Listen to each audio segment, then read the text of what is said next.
Çık şeylerim adam. Dışına çıkayım beni çalmaya oturun. Rahat ver. Çok Ularbek aytpam. Bıçak var mı?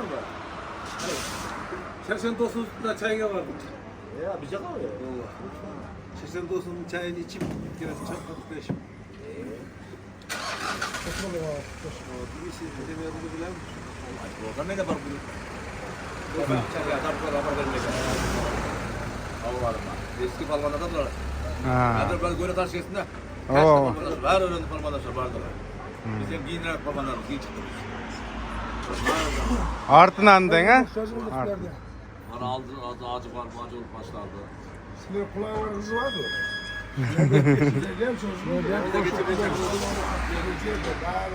Her ne oldu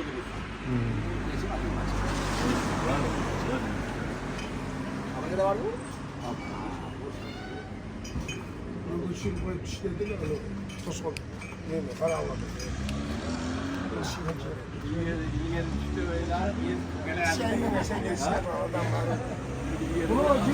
Komentar yazıp koç. Kim derüşler?